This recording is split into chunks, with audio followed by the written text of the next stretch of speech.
addition to that, I was not aware, we have 3 board members who received, in addition to that, an award of merit. So congratulations to Cheryl Blau, Mabel Fox, and Claudia Heinrich. That means that in addition to becoming certified in their first year, which is an outstanding accomplishment, just to, in their first year, which is outstanding, they've taken the step of having additional training above what is recommended to become a good board member. So really want to congratulate our team for that. Separately, Angie Smith and I are being recognized with the Master Board Member Award, which means that we have even further progressed. So this is a highly educated board. Very, very proud of us. I was not aware of all of that, so congratulations. We can now move on to our next agenda item, which is items from the Secretary. Mrs. Smith. The board has received communications regarding the Alumni Directory, MSTEPS transcripts, and American Independent Journalist. Communications are acknowledged, and when appropriate, a response is provided. A list of correspondence can be found in the board packet, which is available on the Farmington Public Schools website. Thank you, Mrs. Smith. We will now move to recognitions. This is our favorite part of the agenda. Indeed it is. Thank you, President Weems. And it's my pleasure to invite back up to the podium Ms. Katie Rose. And as she's walking up, I'll tell you a little bit about Katie. Katie Rose, a North Farmington High School student, serves as Youth Ambassador for the Tourette Association of America. Katie is the only Youth Ambassador appointed for Michigan, and it is a tremendous accomplishment. She has learned more about the challenges that students with Tourette syndrome face and how beneficial education and awareness are for students, faculty, and administrators. Katie is eager to share her story with all of us tonight. Welcome, Katie. Hi, thank you. My name is Katie Rose, and I'm a junior at North Farmington, and I'm here to talk to you about Tourette syndrome. So looking at me, I may just seem like a normal 17-year-old girl, but I actually do live with Tourette syndrome. Tourette syndrome is a neurodevelopmental condition. Neuro means that it occurs in the brain, and developmental means that Tourette syndrome occurs and changes as a person grows. This syndrome can affect anyone, regardless of race, ethnicity, gender, or age. Tourette syndrome involves tics. A tic is when a person's brain makes their body move or say something that they might not want to. Think about trying not to scratch an itch. It takes a lot of energy and eventually becomes the only thing you can focus on, very similar to a tic. There are 2 types of tics, motor and vocal tics. I have mainly motor tics. I move my arms, legs, and other parts of me to feel even. I started noticing these tics when I was about 14 years old, so my parents and I decided to see a pediatric neurologist who diagnosed me with a mild case of Tourette syndrome. Compared to many others living with Tourette syndrome, I was diagnosed later in my life. I was very nervous as I knew very little about Tourette syndrome, and the little I did know turned out to be misconceptions. After I came to terms with my diagnosis, I decided to research Tourette syndrome so I could get to know more about this new adventure in my life. While researching, I found the Tourette Association of America, which does a lot to help those suffering with Tourette's. They offer an amazing Youth Ambassador program. As a Youth Ambassador, students aged 12 through 17 go to schools, law enforcement, doctors, and anybody else to give presentations about Tourette syndrome. This program looked super interesting to me, so I decided to apply, and was later accepted as the only Youth Ambassador in Michigan. I have always been passionate about advocating for myself and teaching about Tourette syndrome, since not many people know about it, given how common it is. 1 out of every 160 children aged 5 through 17 in the United States has Tourette syndrome, and 1 out of every 100 children aged 5 through 17 in the United States has Tourette syndrome or another tic disorder. With about 9,000 students enrolled in Farmington Public Schools, that means about 90 students in the district have a tic disorder. Unfortunately, about half of children in the United States with Tourette syndrome go undiagnosed. 83% of people with Tourette syndrome, including myself, have a co-occurring condition such as anxiety, ADHD, OCD, depression, trouble sleeping, and more. Last month, I went to Washington, D.C. to complete my Youth Ambassador training and participate in Advocacy Day. For Advocacy Day, I met with the offices of our senators and several representatives to inform them about Tourette syndrome and advocate for more funds for the organization. At my Youth Ambassador training, I met several other teens living with Tourette in the United States with different levels of severity of the syndrome. It was really interesting to finally meet so many people who would understand what I was going through when I was talking about my tics. Unfortunately, many students with Tourette syndrome around the country do not get the proper help with their needs in school. So many districts refuse to offer kids 504 plans because their ticking was not obvious. Many teachers would also kick kids out of class for their distracting tics, which made many kids feel embarrassed. I was heartbroken for those who attend such schools, but it made me feel very grateful for my experience with Farmington Public Schools. With my counselors and principals, I was able to easily get a 504 plan, even though my tics are not particularly obvious. Also, all teachers are understanding of my condition, and several have even asked me questions so they can become more educated. As a youth ambassador, I hope to go to many schools in the area and talk about Tourette syndrome and my experience so that other students can have the same great experience that I have had in getting help. I also hope to clear up several misconceptions about Tourette's. One of the most common misconceptions is that everyone with Tourette syndrome has coproralia or random swearing. This is in fact untrue. Only 10% of those living with Tourette syndrome have this condition. I want to additionally teach future generations about Tourette syndrome because it is so common. I want everyone with Tourette to embrace it, as it is nothing to be embarrassed about, and educating the youth only helps to destigmatize this condition. My journey will start at Forest Elementary next month, and I hope to make my way around the district. Thank you.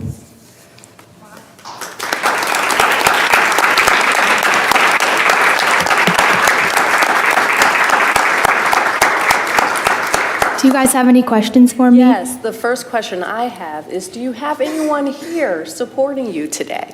Yes, both of my parents. My mom is a part of my youth ambassador team with me, so she helps me with everything. Very good, welcome. Thank you for bringing her today. So I just learned a lot. I was not aware of a lot of what you just presented, and I'm so glad that we have our very own youth ambassador, the only one in the state of Michigan, right here in Farmington Public Schools. Thank you for taking the charge, for doing that, and for bringing awareness to this. Again, it's really helpful to understand and also know what we need to do to better make sure that folks are feeling included, and I really appreciate the information about, you know, the help and support with a 504 plan. Thank you so much for sharing that. Mrs. Smith. Forgive me, I'm old, and I don't want to catch COVID. I appreciate you coming and speaking on the behalf of the Tourette Syndrome organization. It takes a lot of courage to come and stand before a group of adults, not only to speak to us, but to do this with your peers. This means a lot to know. My oldest daughter grew up with someone that had Tourette.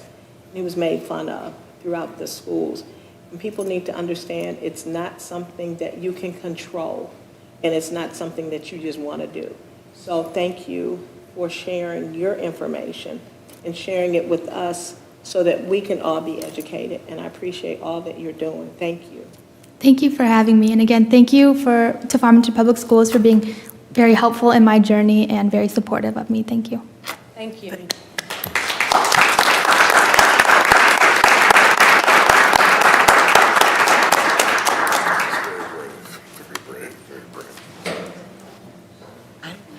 Thank you again, Katie, for all you're doing for our school district, and it's wonderful you'll be able to make your rounds to all of the schools. I'm sure that the children will receive you with open arms, so thank you.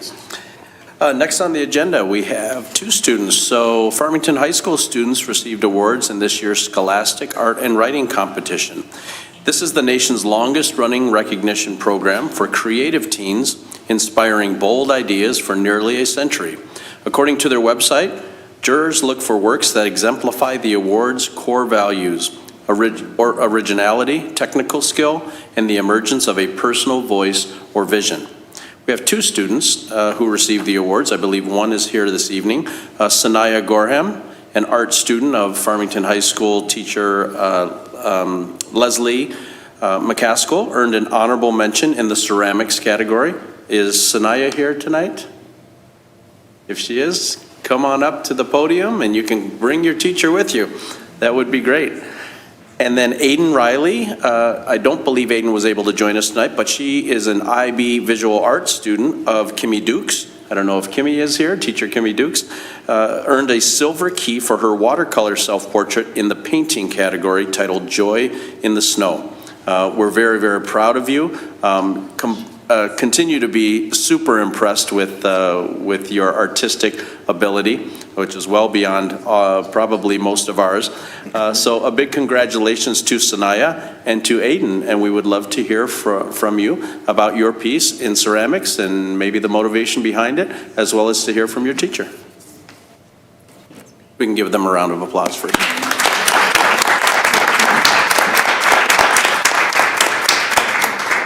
So I'm going to go ahead and speak on behalf of Sanaya.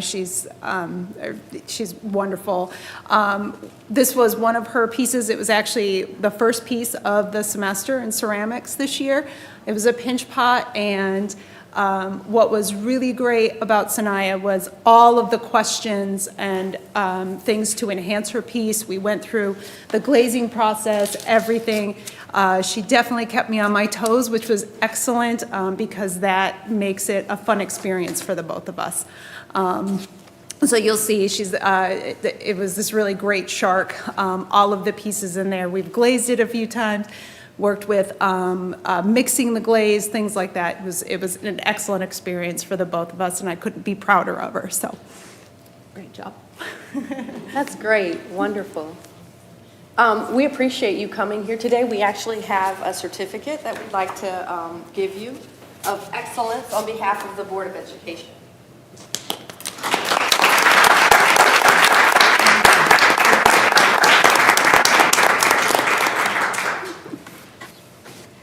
You're welcome to say anything if you like. It looks like maybe not. I can show, Mrs. Dukes is not here this evening, but I can show Aiden's as well. Oh, nice. That's an awesome piece Both of of art. these are wonderful. Both of them. And Aiden just had her IB art show too at Farmington. I'm going to get the date wrong. It's just like last Friday or whatever as well, which was also pretty amazing, looking at all of the hard work and the pieces that she did. It was beautiful, amazing. So That's gorgeous. Thank you for sharing that with us, and congratulations to everyone. I think we have a great art program. We appreciate and love all of the art around the room from our students. Mrs. Smith? Ms. Fox and I and Dr. Delgado had the opportunity to see Aiden's work, and we thought there was going to be an art show with several students, but she had her own exhibit. So not only did she have artwork like this, but she had ceramics as well. And she's a very humble girl. You would not believe that all the stuff that was there was hers. It was beautiful. She does it, and that's actually a portrait of her that she drew. That's great. Wonderful. Before we move forward, Ms. Katie Rose, I also have a certificate for you as well. Give her another round of applause.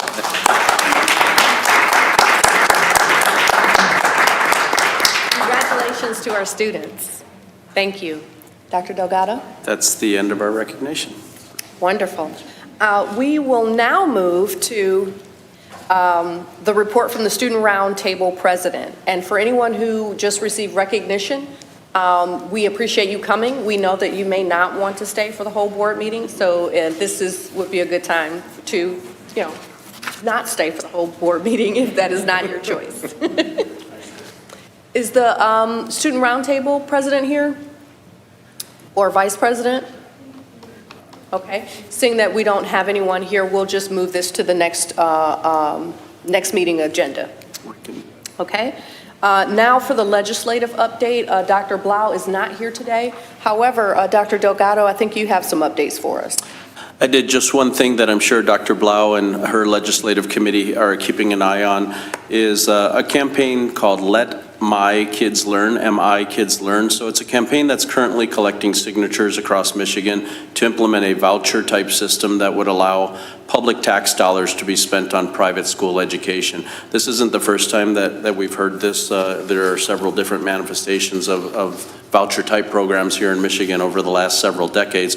But just so we understand the history, last year the Michigan legislature passed Senate Bill 6 87 and 688, as well as House Bill 5405. These bills that would have created the Student Opportunity Scholarship Act was the name of it, which was a plan that really was very similar to a voucher program that would allow the public school funding to flow into private and religious schools instead. Governor Whitmer vetoed these bills, but with the backing of Betsy DeVos, many of the supporters vowed to press forward, and so this is the new campaign. It's the latest voucher version called Let My Kids Learn.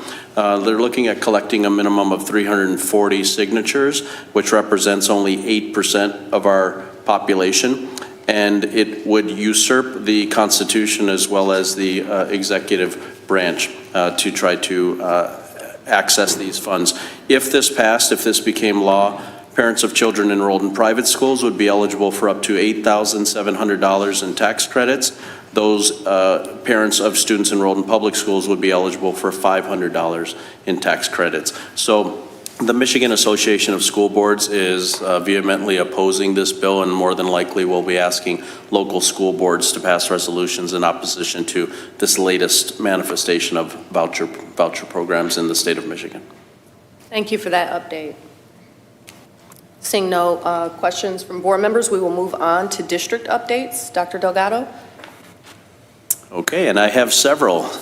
So first of all, sorry kids, no snow day. We had our last chance for a snow day, but not quite the accumulation. But I did get to call 2 snow days this year, so I think I'm a real superintendent. So first up, huge congratulations to Team 3414, the Hackbots. The Hackbots were in competition last weekend.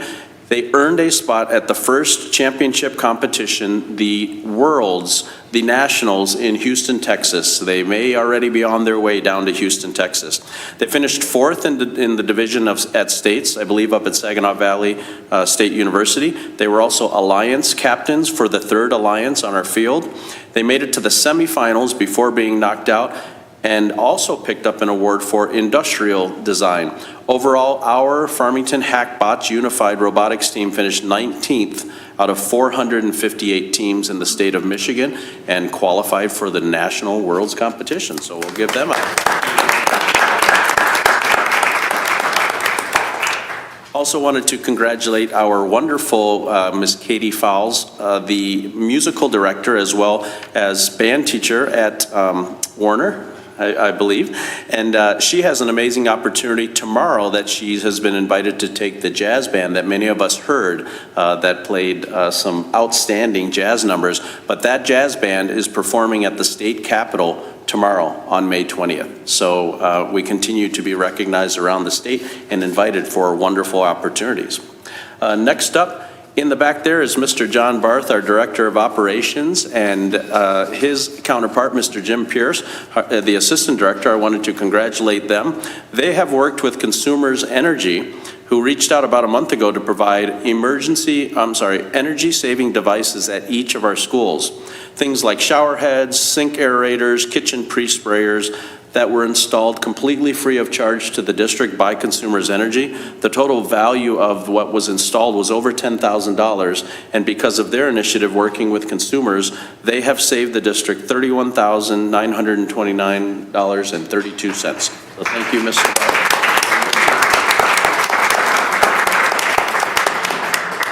Consumers Energy also mentioned that Farmington is the only district, the first district in the state of Michigan to allow them to do the entire school district. And so we continue to support green initiatives and cost-saving measures for our community and for our taxpayers.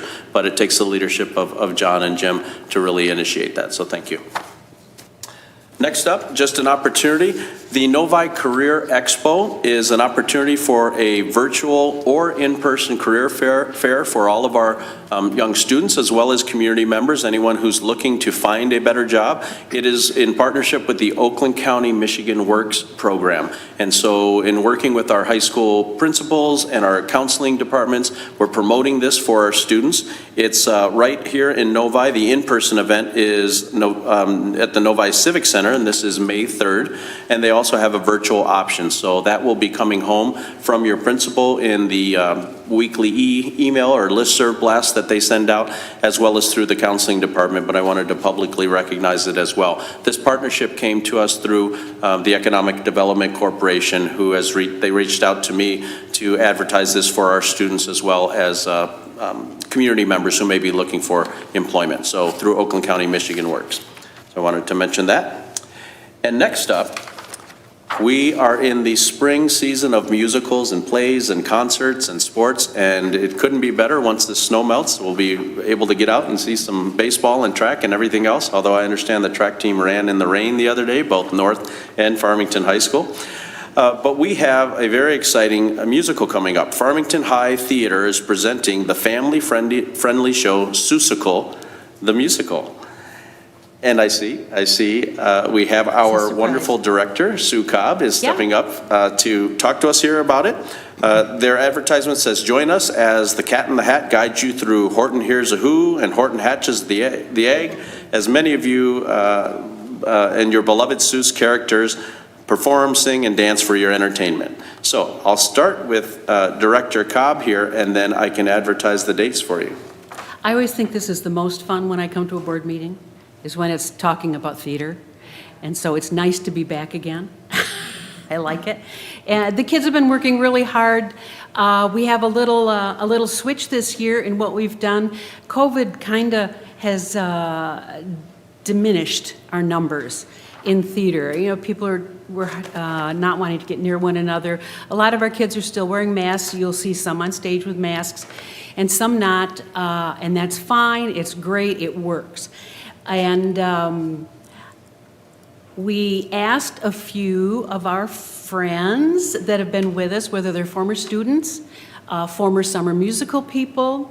For those of you that remember any of the summer musicals we did, they've joined the cast. We have 7 of them, so they've helped to get the kids going and give them some confidence in what they're doing, and it's turning out really well. This family-friendly show is just that. They're rehearsing right now. I came from there. So I hope you enjoy what you have here. Thank you for being here. And we have, yes, we can give her a round of applause. Curtain call. We have a very special surprise for everyone for your viewing pleasure. Here's the actual cast of Seussical the Musical with their opening act, Oh, the Thinks You Can Think.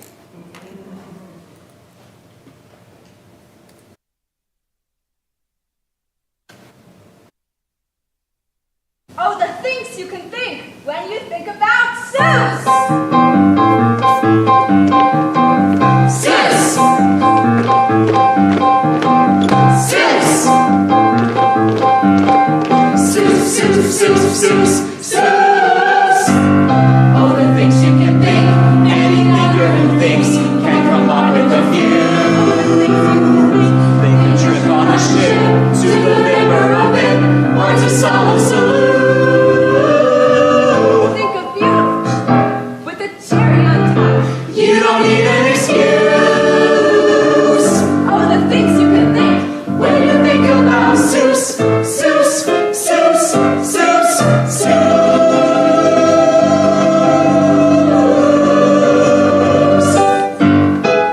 Think of an elephant hopping a tree. Think of a person too tiny to see. Think of a bird with a one-feather tail, going on adventure down a dangerous trail. Think of a bird who flies up on a spree. Think of a kangaroo, summer as can be. Think of a general crazy for war. Think of something horrible and scary, Something sinister and scary that you never dared to think of before. think of nobody here, and the feeling of fear, and the darkness of night. Ooh, all alone in your room, as you're facing your doom. Think a glimmer of light. Oh, and I hope you're prepared to be scared and scared. 'Cause the same other news. Danger's right up the road. When you think about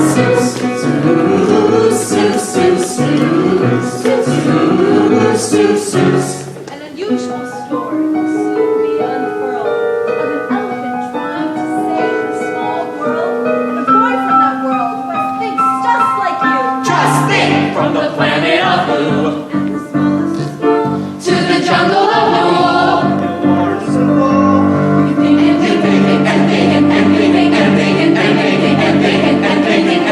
Just think!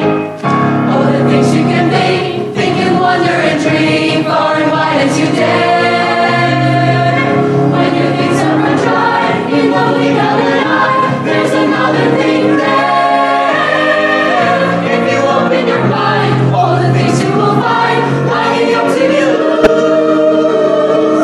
All the things you can think, all the things you can think, all the things you can think, all the things you can think, all the things you can think when you think about zoos. When you think about zoos. When you think about zoos.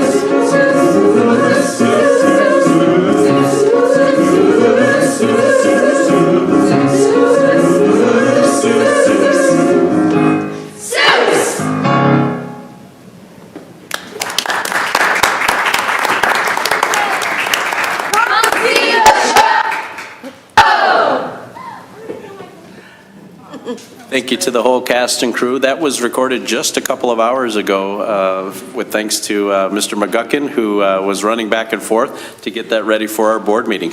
You can see the performances on April 28th and 29th at 7:30 p.m. and on April 30th at 2 o'clock and 7:30 p.m. Tickets are $10 for students and senior adults and $12 for other individuals. And thank you very much to our legendary Sue and Dean Cobb. She's trying to sneak out. Sue and Dean Cobb, our directors, as well as Lucy Koviak, our wonderful choreographer. So looking forward to the show. Thank you. And just real quick, Dr. Delgado, I think we also had another legend in there. I'm aging myself. I think I saw Officer Dwayne Fox in there on the side. Yes, Officer Fox. That's right. He was on the far. Officer Fox is Yertle the Turtle. Okay. And former AD Linda Fox is Vlad Vladikov, the black-bottomed eagle. So, just in case you don't notice who she is, you can see her. They also play a couple in Whoville. So two of our great friends who said yes when we asked for some help, so it's great. Thank you very much for doing this. I'm going to go rehearse some more. Thank you very much. Yeah, I mean, this is just yet another example of art and the district's great art program. I mean, I have a love for this. That was my outlet in high school, so I have a greater appreciation for it. If you haven't been able to determine that I am theatrically inclined, I'm not sure if you noticed, but in any case, I appreciate that very much. Thank you for putting that on. And thank you to the advisors, too. I happened to see my advisor, my drama advisor, yesterday when I went home to visit Cleveland after I visit all the time, but I hadn't seen her in like 25, 30 years. And she changed my life. She was an awesome, awesome person. And it was just a great reunion. I mean, we get to exchange Christmas cards and stuff, but I hadn't seen her. I just thank all of the advisors that help out with extracurricular activities. You guys have no idea how often you change a young person's life. Indeed, well said. And there are so many individuals who can participate in our band, our orchestra, our musical theater, our athletics, our clubs. So it's a wonderful district with a lot of opportunities for our young people. Thank you. And last but certainly not least, I just wanted to share a beautiful email that I was CC'd on from a teacher at Wood Creek about one of our board members. And she said, "Hello, Mr. Walker. Thank you so much for working with my kids. They did not stop talking about you after you left. Thank you for volunteering to mentor this group for our IB project. I'm also grateful you were able to hear them as they talked about their lives. They needed exactly what you gave them. They could identify with you as a black male. Thank you for being an amazing role model for them." And I just thought that was really special. I have seen personally Mr. Walker mentor multiple students in this district, talk to parents before and after board meetings, do outreach to individuals, and the fact that you're able to go take time out of your schedule, go to a classroom, talk to a group of young people, and they had that reaction, you made that impact on them, I just think is really admirable, and I wanted to recognize you tonight. Thank you.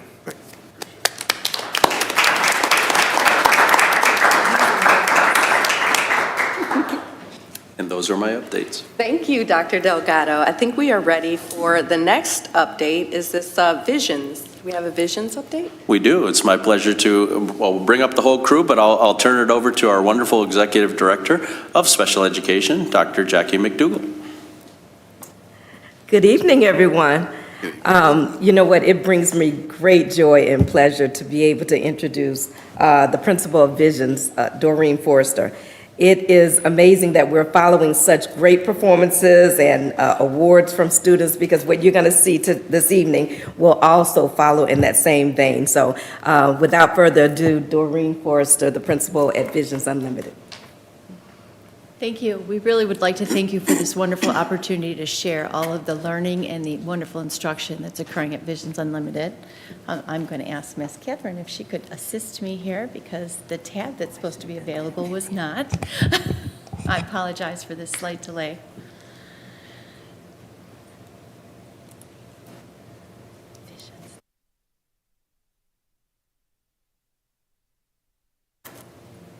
Slideshow, yeah. There we go. That's okay. We'll back up. There we go. Presenting with me tonight is Mr. Matt Ryan and Ms. Colleen Hershek, both teachers at Visions Unlimited. I'd also like to recognize Ms. Maureen Trunt, who is in the audience. She was technical support for our presentation tonight. I truly appreciate all of the wonderful staff that are at Visions and all of the great things that they do. Visions Unlimited is supporting students in meeting their transitional goals. We are an adult transition program, and transitional goals is what we focus on for our students. We do that with this philosophy in mind, that at Visions we are always making sure that our students are striving towards independence, social success, increasing their functional academic skills, occupations and new experiences with support from all stakeholders within the community and the district. What is Visions? We are an adult transition program that serves adults ages 18 through 26 years of age who have completed 4 years of high school but have not completed the requirements for a Michigan diploma. The three main areas we focus on for our students as far as goals are employment, community involvement, and independent living. Those involve essential skills surrounding instruction in time management, problem solving, self-advocacy, interpersonal skills, communication, personal safety, technology, and flexibility, to name a few. And now Ms. Colleen Hershek will talk to you about the microenterprise and PACE Lab. Good evening. All Vision students participate in the PACE in the microenterprise. The PACE program is a career exploration program that allows students to explore different work areas. You'll see this student. All right, hold on. Is clocking in, which is equivalent to a time clock. She will gather her materials and get started on her job. Her job is a consumer service job. The PACE allows for students to figure out what skills they can perform successfully. It is also a great tool for independence, problem solving, appropriate work behavior, and data collection. We feel fortunate to have one of the PACE labs located at Visions. We also have another PACE lab that's located in the district as well, and the high school students are able to access that. The PACE lab is widely used in schools around Oakland County.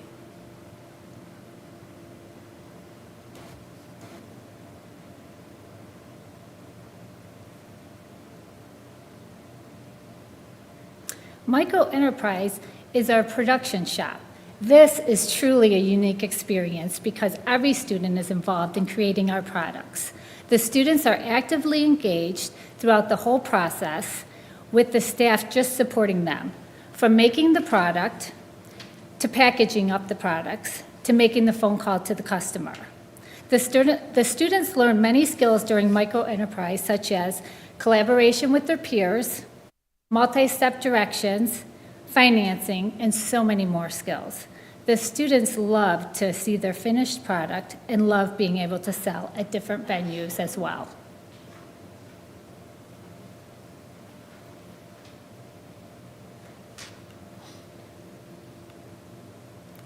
How do I switch this over? Oh, there we go. Work site-based learning. At Visions, the students have the opportunity to go out on work sites. During the work site, the students are able to work on 21st century work skills. This is a pivotal component in our program, as you will see when you watch the students.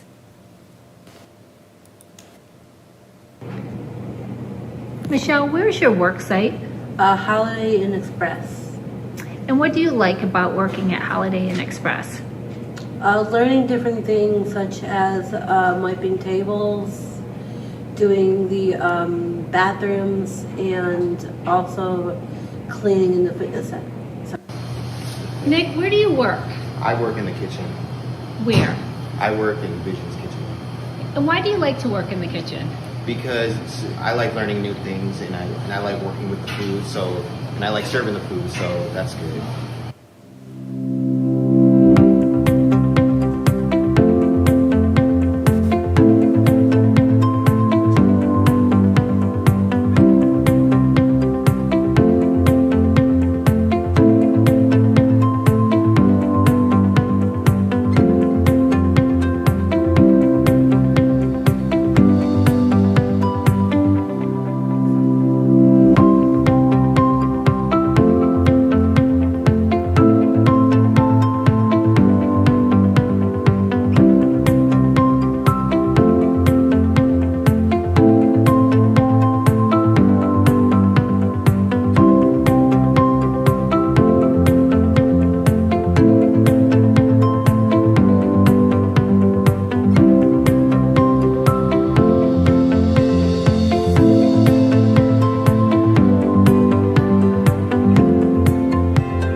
saw in the video, the students are truly working on authentic tasks in order to be as independent as possible and to become employable.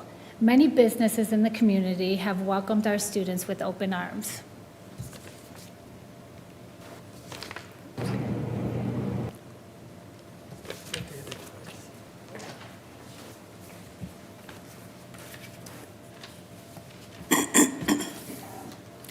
Students spend half their day in worksite-based learning instruction and the other half in life skills instruction. In these classes, we're working on essential skills such as banking basics, time management, social skills, technology usage, universal work skills, and communication. One of the best parts about these classes is the opportunity to work at the apartment at Visions.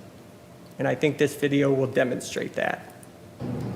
I'm sitting here at the Visions Unlimited apartment.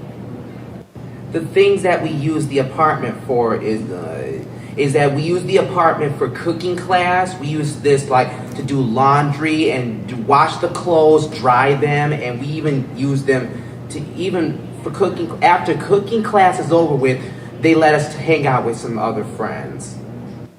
The apartment is the perfect place to learn about about daily living skills.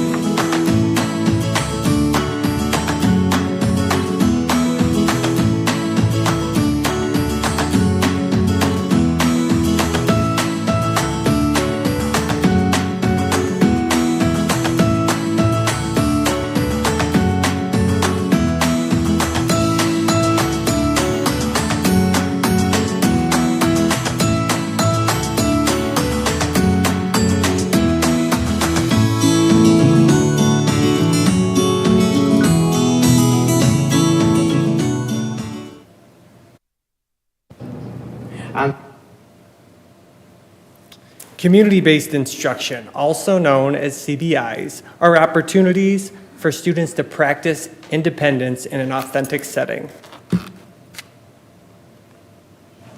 On CBI trips, we take the bus to many different places. We go shopping to the banks, post office, movie theaters, and restaurants. We practice our social skills, budgeting skills, and we advocate for ourselves. This week, we are going to Kroger to buy ingredients for our cooking class. I like going out in a community.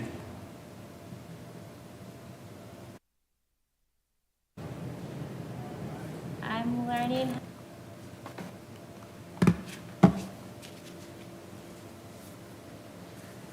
At Visions, we strive to focus on independence through alternative transportation. Peak allows us to do that through cycling and active transportation. In the fall and the spring, the students learn to cycle. And in the winter, the students are taught to ride the Smart Bus. Individual Smart Bus is a program we just started this year. The students are learning how to use the Move It app to plan their destination and track the bus. We are also learning the challenges of public transportation and funneling their frustrations appropriately. This is a video of one of our students using the Smart Bus. I'm learning how to use this app on my phone to go to work. The bus will be here in 2 minutes.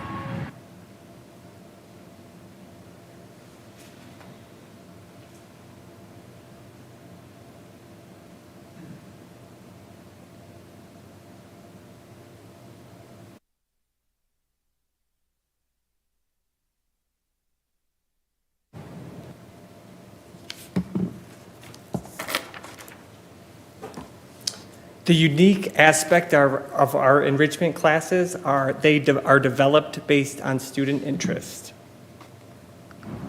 Enrichment class are my favorite part of the day. This semester I am in book club. I have also had other enrichment class like art, cardio training, fitness, music, yoga, and team sports. Enrichment class is a time to be with friends and learn new things. In book club, we are reading a Harry Potter book. I love books.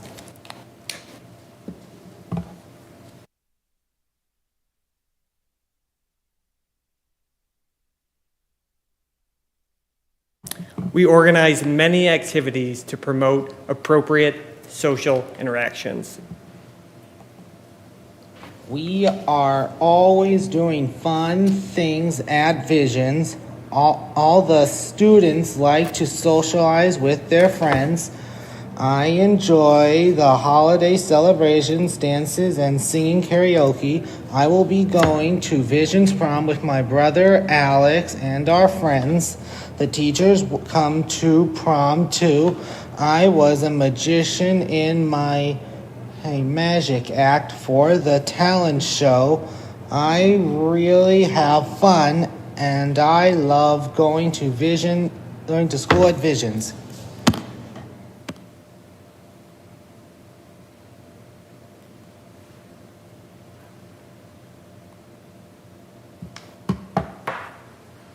The Bountiful Backpack Program Visions is an opportunity for our students to give back to the community. Please listen as one of our students describes the program. The Backpack Program was established by the Farmington Foundation many years ago. The purpose is to provide food for students on the weekend. The food is delivered bi-weekly to the 8 elementary schools. At Visions, the students shop, stock, fill orders, and deliver food. It makes us feel good that we are doing something for our community.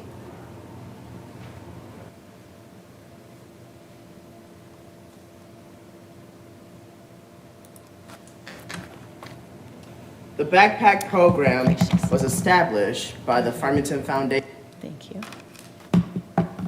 And then Kickstart Art is something we have had going on with the Kickstart Art program in Farmington.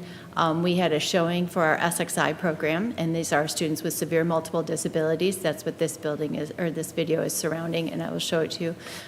It was very successful, and it was really a wonderful opportunity for our students. This month, we are also partnering with Kickstart Art for our art enrichment class. They are displaying items also on sale at Kickstart Art.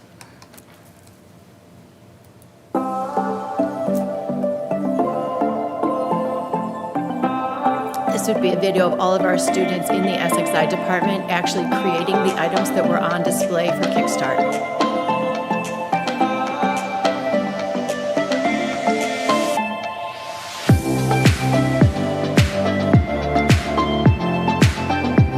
I also believe this video demonstrates that at Visions we set no limits for our students. We give them as many opportunities as we possibly can to express themselves and to be involved in activities.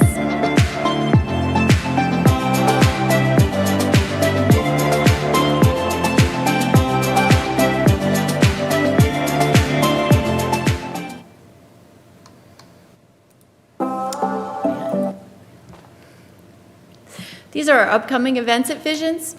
We are so excited to be out in the community and offering our community members the opportunity to again support us through all of our micro-enterprise productions. We have the Farmers Market in downtown Farmington, which will be May 14th and June 11th. We have the Farmington Community Library Mother's Day sale, which will be May 3rd. And then we have our Spring Gala, which will take place on May 20th at the Embassy Suites in Livonia. It's really important for you to note that when we participate in the farmers market, the library events, those types of things, all of our students who've created the products come to demonstrate them and to sell them and do work on the money exchange and the packaging and things of that nature. Are there any questions we can answer for you tonight? I don't have a question. Well, I have one question and then a couple comments. First, I would love to have the dates that were just put up. I wrote them down myself. May 14th and June 11th for the Farmington Farmers Market and the May 3rd Mother's Day sale in our board packet. I know that I did not realize that you guys were at the Farmington Farmers Market, and it must be because it's only on certain days. It's not every Saturday. Yes. I would love to go because I love the items that are for sale from Visions. And if anyone has never, patronized, I would encourage you to do so. You guys have a website too, right? We do. It's connected to our school page on the Farmington website. So if you go to the Farmington Public Schools website and go to Visions, you'll be able to find where you can make purchases. I think the items are just quality. Yes. I especially like the greeting cards. Those are my favorite.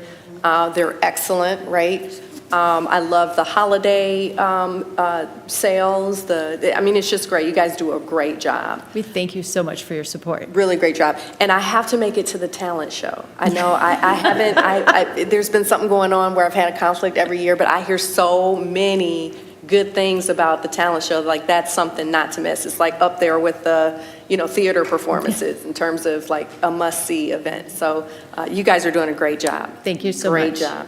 Mrs. Smith? I want to say the artwork over at Kickstart was amazing. Thank you. As many of you know, I started out in special ed in DPS, working with SXI, SMI. So it's very close and dear to my heart. But I also used to work at Visions as well.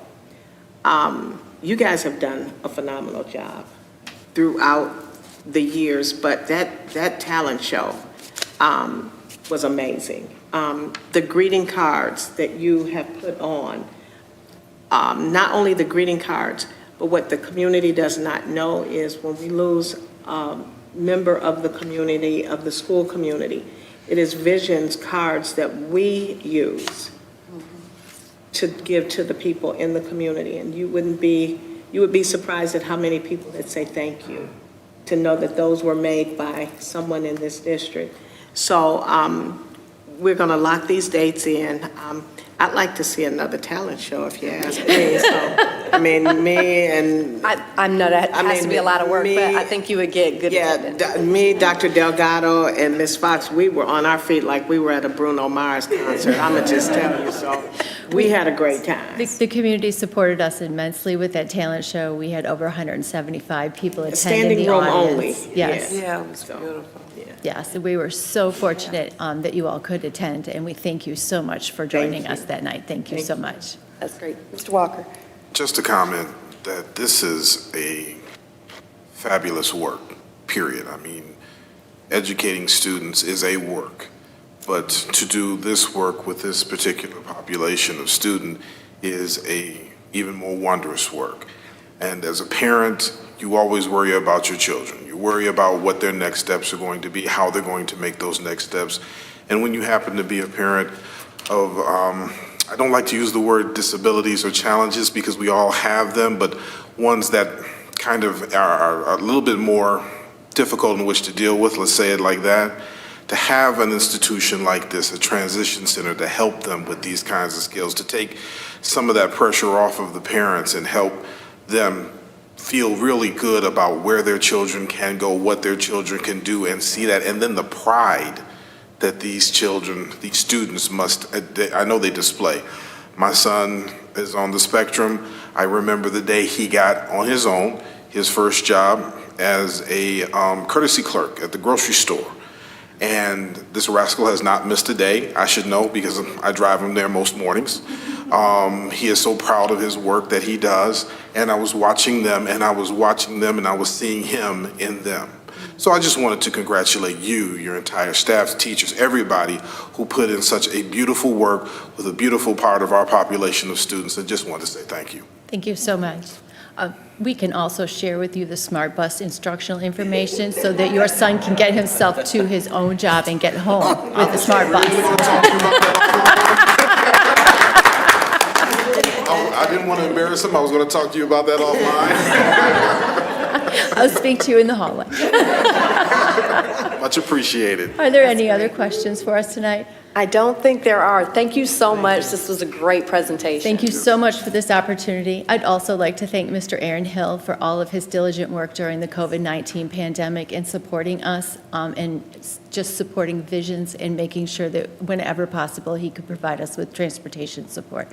This is a wonderful program and it can't be done without the support of you, Dr. Delgado, the transportation, and of course Dr. McDougall. So thank you so very much. We appreciate this.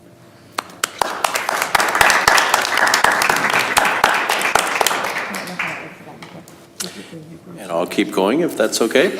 Our next district update, the next two actually, I will turn it over to our wonderful Assistant Superintendent of Strategic Initiatives and Innovation, Dr. Kelly Coffin. Good evening, everyone. So tonight we are continuing with our, with our update to the board on what is happening with our strategic planning committees. And tonight, we're going to provide an update on our FPS Futures Committee. And so I'm going to ask our co-leaders, Mr. Sean McGuckin, Mr. Sean Reisdorf, and our co-chair, Ms. Kelly Kaminsky, to come up here and talk to you a little bit about some of the things that have happened this year. I do want to give a little bit of a disclaimer.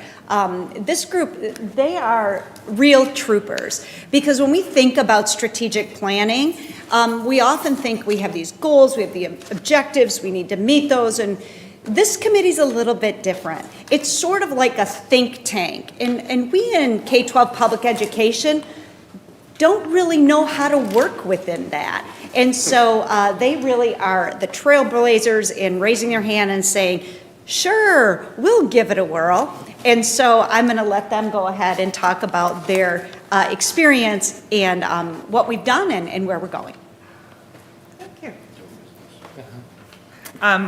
Good evening. My name is Kelly Kaminsky. I'm the principal over at Warner Middle School.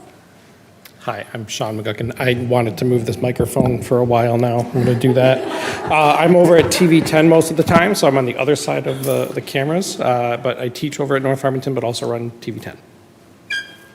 And I'm Sean Reisdorf. I'm the automotive instructor at North Farmington. Our group is a bit different. We are, the perfect group to come in nearing the end, hopefully end of a pandemic, because we had to shift education so quickly that we don't want to lose sight of what we learned, so that we take advantage of what worked well in that time period, what didn't, and to not lose sight of what our students gave us as feedback during that time. So that's super instrumental into our work as our team together. And our team is kind of neat because every time we meet, there's new additions. There's not a consistent, there is a consistent base, but then there's different staff members or parent or community members we bring in each month that add some different questions and challenge us, which is great for us. Just to introduce our objective for our futures team, we are focusing a lot on what we could be for our FPS learners. And when you hear from us tonight, and when you hear from us in the future, you'll hear that one of the things that we do need some improvement on in our team is hearing more from our kids. So when our students have more of a voice in what could be, so we're brainstorming a lot as adults. We have board members, we have central office staff, administration, teachers, parents, community members. We need a lot more voice from our kids and what could be. And so that is going to be something you'll hear from us tonight as our focus for moving forward. But for right now, we're just identifying what could be. What do we want? If you had an ideal school, you had an ideal community, what would that be? And then our second objective, thanks. I'm working with Farmington Profile of a Lifelong Learner. I know Dr. Coffin has introduced that and gone through that with the community to explore paths forward for future learning opportunities. And the gentlemen that are part of our team are perfect examples of what could be future learning opportunities, because a standard social studies lesson or a standard math lesson is not for all. How do we do that plus provide other opportunities such as CTE and other things like that that are great for kids, great for our community, and in dire need in society right now. So that's a lot of our conversation of what we're preparing for students for, even jobs that we don't even know exist yet, and how we are preparing students for that moving forward. I guess I could have pressed that, sorry. So what we have done, so in our time together, we have worked to define what futures means. What does that mean? And how does that not look to say, hey, what we want in 5 or 10 years, what can we work on even just right now in the moment? And then celebrating what we already see that is innovative and happening in our community. What's been probably one of the best parts of the committee is providing space for our staff to share successes. We're bringing staff in to share and celebrate what they have done that's innovative, outside the box thinking, when they feel that they can take a risk within their classroom with their students. And I love this phrase in the not yet stories to help create the culture of why not. and really pushing that. And Dr. Coffin's really pushing us and pushing our buildings to go, what else? What is it you're looking to do? What do you want to do? What do your students need? Well, why not? Why not push that? And then we have discussed worldwide best educational practices beyond the United States of America. We have looked at other countries and explored different things that they're doing. And some things are parallel, and then other items that we go, how'd they do that? How can we do that? Is that what would be best for our students? So pretty neat, and that's what we have done so far. See if I caught your trick. To piggyback on what has been said already, literally everything she said could be done on this slide too. I like to think of our group more at this point just really as a think tank. We're just sitting down and discussing what we can do, what we're going to do. What are our limitations? How can we fix and adjust those limitations? We try to bring in as many people as we can to talk, and again, as we've already discussed, one of our big objectives is going to be bringing that voice of the student in. There was one more thing I wanted to talk about. I forget what it was. I guess the big one is, at our last meeting, I think it was our meeting, we discussed this. One of the things that I definitely want to do is I want to draw a blueprint up for our teachers, for our community members of this committee. And if I've got a great idea, how do I present that to you? And I've never seen that before. Like I just discovered recently, we have to have these presentations made by November so changes can be made for next year, which I thought was really interesting, that these are things that we can do as a committee to help the team. I'm going to piggyback on that in just a second, but I have to say, talking about some of the new and innovative things that we're doing, I need to talk about visions really quick, because when I first started, Cloverdale was still in the mix, and working with Herb, doing the talent shows with Visions, doing a lot of work at Cloverdale, and then seeing what they have done with some of the teaching that is going on there. Like the stuff that they're doing, they're great models of what we're talking about also. They do an amazing job of getting students ready for that next step. And that's really what we're trying to figure out as well. And like they talked about earlier, we're talking about what that next step could be, because we don't know what it is.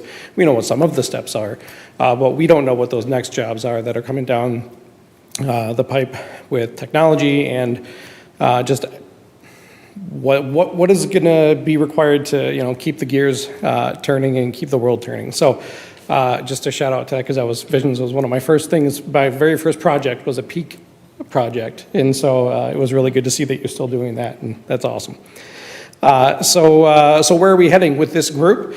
It's been a lot of fun. I feel energized at the end of all of our meetings, because when we're hearing from staff members talk about what they've done, successes they've had, failures they've had along the way to help lead to success, or just to get feedback from kids on what is working, what is not working, it just makes me feel motivated to keep doing something, and keep doing something new and doing something innovative, not just for the sake of doing something new and innovative, but because there might be a better way.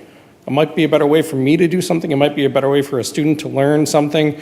And it's a give and take process. And so really, so the first point here is we want to establish that culture so that every staff member, teacher, administrator, para, everybody that is helping our students achieve every day feels that this is a culture that if they want to take a chance or they have an idea, they know how to do it, and they feel supported that they can do it. And we know that not everybody's going to feel that passion or have the confidence to step outside of their box and do those things, and that's fine too. We want to make sure that those teachers don't feel pressured into doing something new and different and scary, because if they're in this district, they're hired to do a job, and we know that we have a lot of very strong, very passionate teachers in this district that do their job in their own way, and we celebrate that, and that is important as well. So, create that culture that supports that innovation and change, but also supports the teachers that are here that are just amazing at what they do. every day.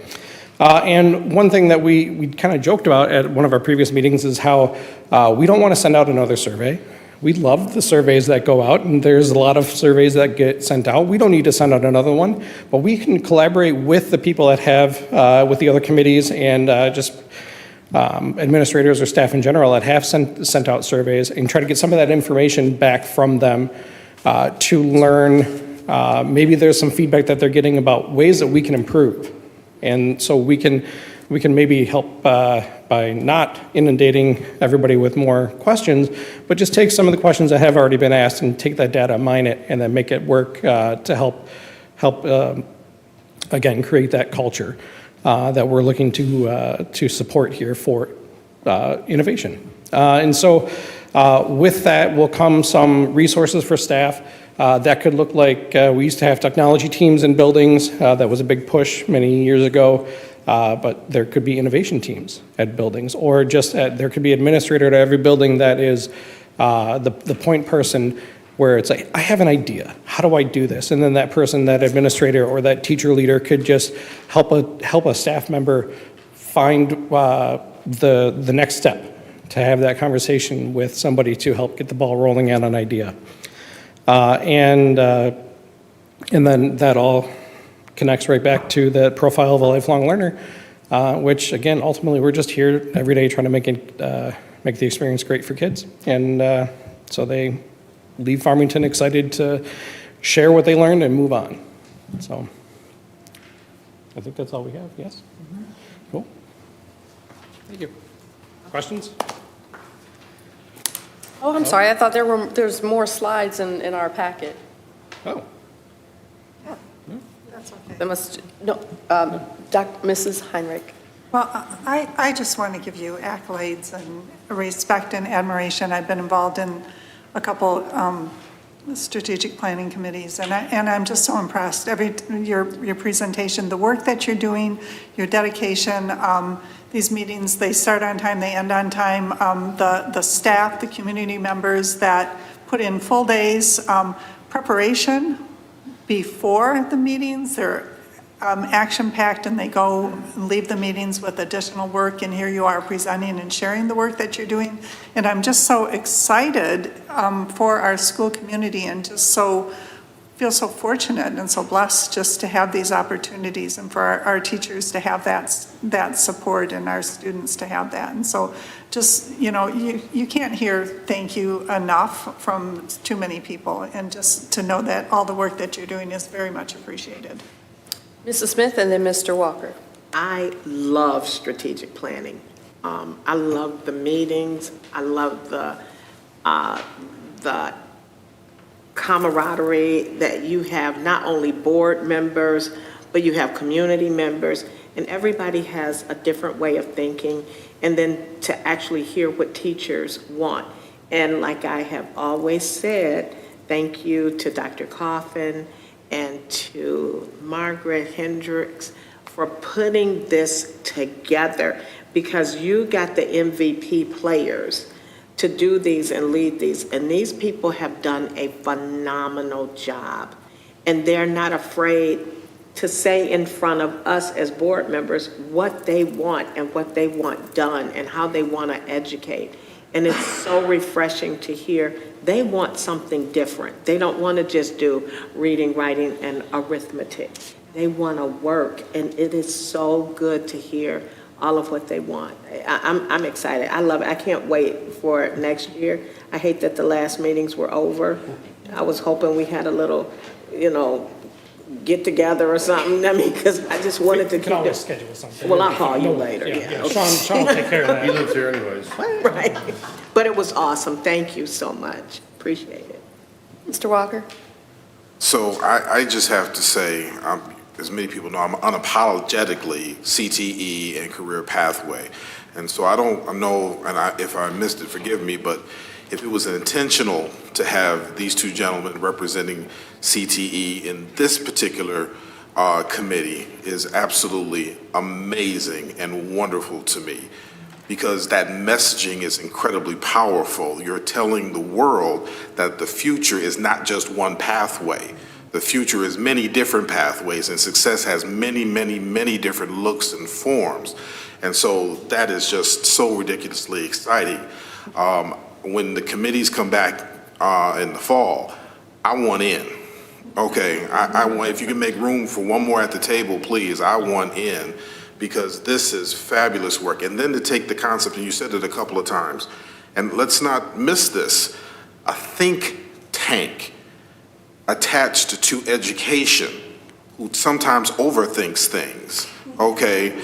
But this kind of forward thinking, this kind of what can we be, this kind of reimagining and continuing to reimagine where we want our kids, how we want our kids, with all of the other elements that we're building and centering around this is, in my opinion and in my experience, this is unprecedented. And I just think it's absolutely fabulous, and kudos to all involved with this. Thank you very much.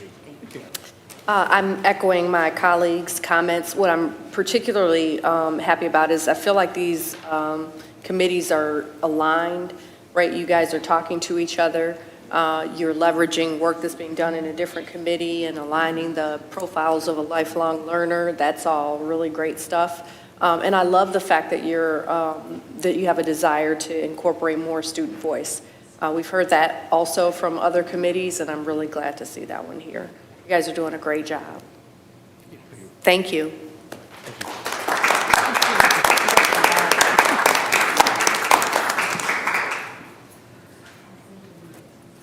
Okay.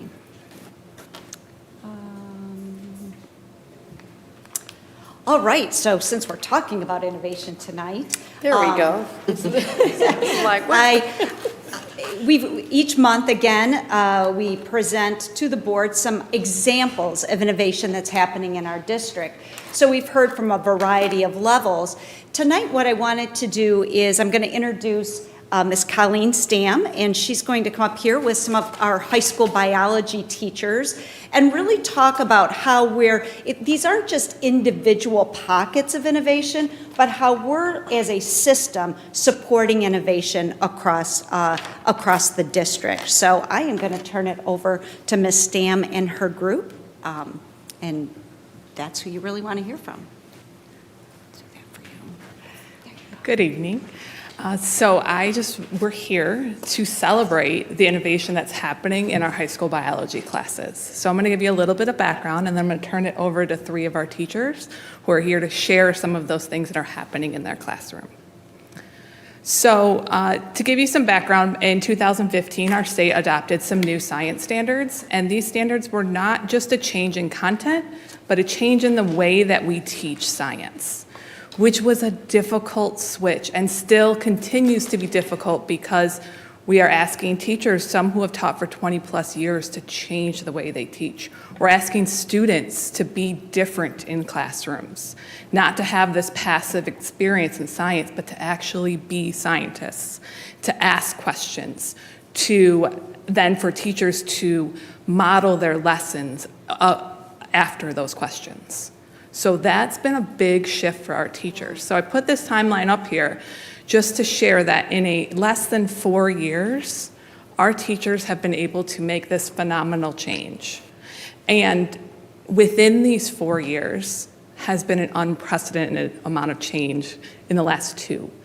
So this group is truly innovative because in May of 2020, I said, okay, are we ready to keep moving forward with this? I understand if we need to pause. And they said, no, we are ready to go. We are ready to work as a team. And they really depended on each other for the last 2 years. They are truly a professional learning community, and they are a great example of that. In fact, 2 of the teachers that you're going to hear from are new this year to our district. But that hasn't made a difference. This team is so strong that they welcome them in, and it's like they've been part of the team. We have our biology classes. Every single biology class in our district is using the same resource. The students are all getting similar experiences no matter what classroom they're in, which is innovative in itself, because in many high schools, that's not the case at the moment. So I'm going to turn it over to some of our teachers so they can share how they have been shifting their classrooms to be more student-centered, to have student questions guide where they're going next in their lessons. So first up, we have Morgan Gilliam. She's from Farmington High School, and she actually is a North Farmington High School grad, so we have been lucky to have her back. This is her first year. Yes, she's actually a student. So we're going to have her share some of her experiences.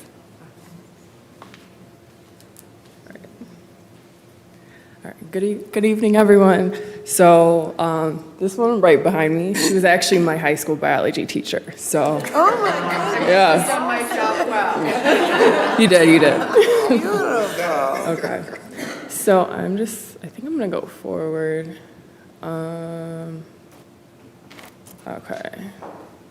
Okay, so right now we are in the middle of our genetics unit, and I love the fact that using model-based learning, I can get all of my students to be engaged.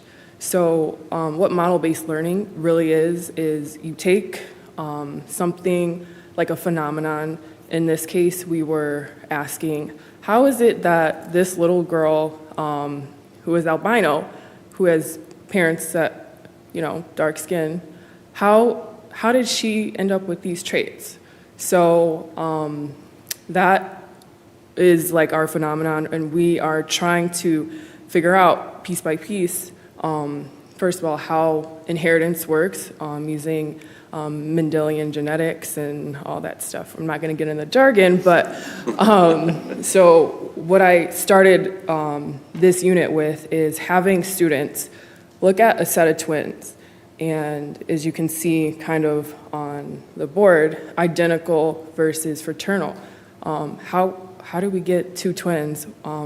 Actually, it was this really interesting case. I think the story came out in 2014 where a redhead child and a girl that was kind of light-skinned, they had the same exact parents, same mom and dad, but one looked completely different from the other. So the students had to kind of work backward. So we took the big picture and then we zoom in.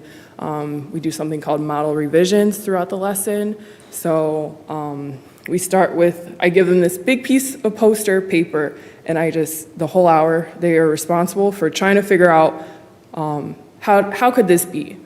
And it can sound a little intimidating at first. And the first time I tried it, I'm just like, okay, so it's kind of winging it. I don't know how well they'll take to it. And honestly, I was so surprised at how much they got into it.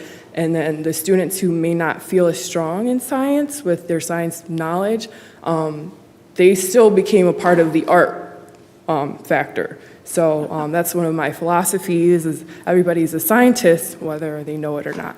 So I like to slip that in with starting my units with models where students, they take this big idea and then we zoom in as each lesson goes forward.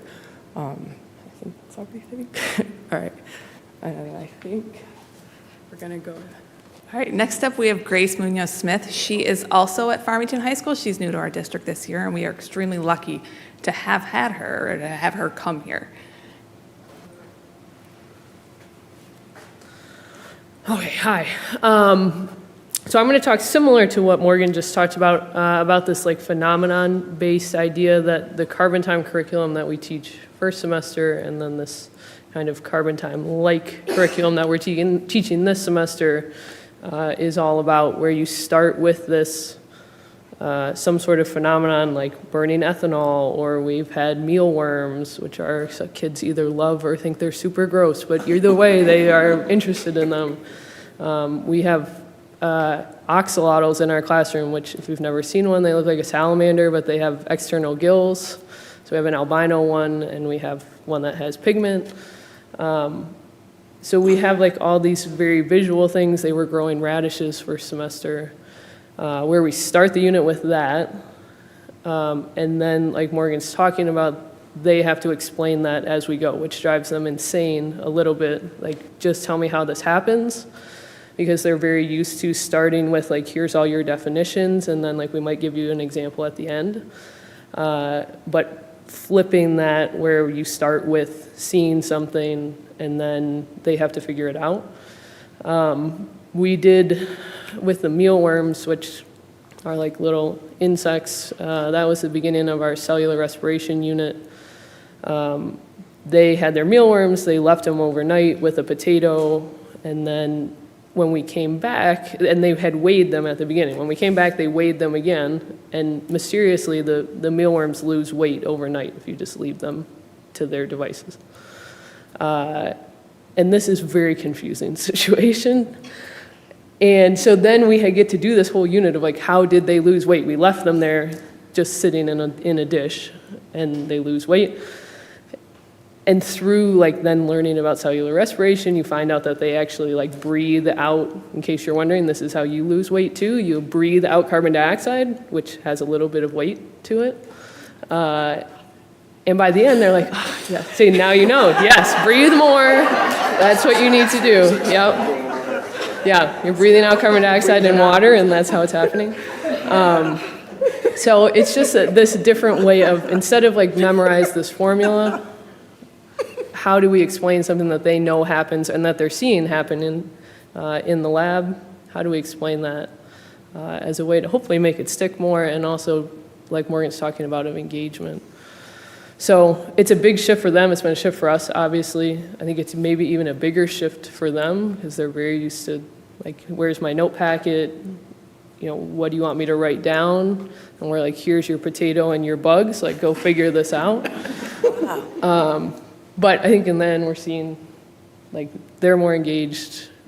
They're having to actually ask questions. We can say to them, like, what you're doing in class right now is what professional scientists do. I think that builds some, like, self-efficacy as well. So that's just some examples of what we've got going on, and we're all figuring it out together. So thank you. All right, next up we have Jennifer Valor. She is a North Farmington teacher, high school or biology teacher. She is also our instructional leader and has been with the district for 25 years. And I just found out she's student taught here too, so she's been here for a while. Thank you. It's nice to have some young teachers on our team, and part of how we've gotten this far is through our PLC. We've met since COVID online, and we used the Friday time, and every Friday we would meet as a group, North and Farmington High School teachers in biology, for hours. And we were using this new curriculum, and I had piloted with a teacher from North and a teacher from Farmington High School the year before, and we decided as a group that we were going to definitely keep moving forward with this as we were at home doing some remote learning or remote teaching. We were also remotely learning. And as a group, it was really nice because we would meet, we would plan, and then we could divide up the work just amongst staff, and so everyone just had a small piece. And during that time, we were able to do some incredible things for our students. And just being back now in the classroom, we've been able to continue that. And our biggest goal is to help students think like scientists.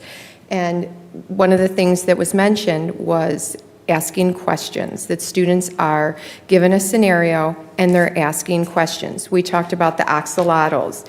When we showed the students the axolotls and asked them to ask questions about things they were wondering, some things that they came up with were, can an axolotl be a different color from their parents or their siblings? Could two of the same colored axolotl parents make a different colored offspring? Do axolotl traits depend on one factor or multiple factors like their environments? Does their DNA look different, or can there be different amounts to determine their traits? What effects does DNA have on traits? And that helped us direct how our units were going to be designed. And we've been able to, over the semester, answer these questions and then start applying what we learned about axolotls to what we see in humans. We looked at the albino child and how can they explain to us now how that child received those traits. We also looked at the biology of human skin color beyond that, and how when we look around our classrooms, how do we have all these different variations, and how is this possible? And I really think that our students could explain it to you if you walked into our classrooms. So I think we're moving forward, and the biggest part of that is working together as a group. We still meet once a week after school to plan what's coming up. Actually, that is tomorrow, and it helps to have some of our younger teachers on board with us because they're able to bring things that they learned in their college level classes about NGSS and the new science standards. And so a veteran teacher, we also rely on the things that they know and that they've been learning that are new for innovation within our department. So thank you.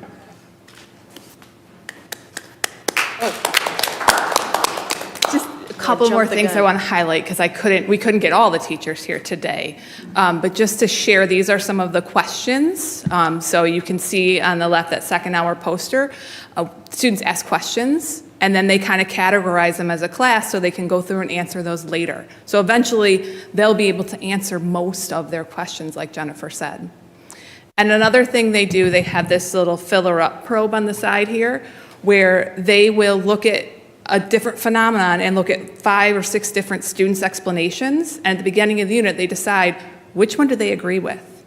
And then as they go through the unit, they get more information and they're able at the end to say, oh yeah, this is the one that's right. And I'll tell you some of these are hard. One of them was, why do we lose weight? I looked at it, I'm like, I don't even know which one of these is right. So these are difficult.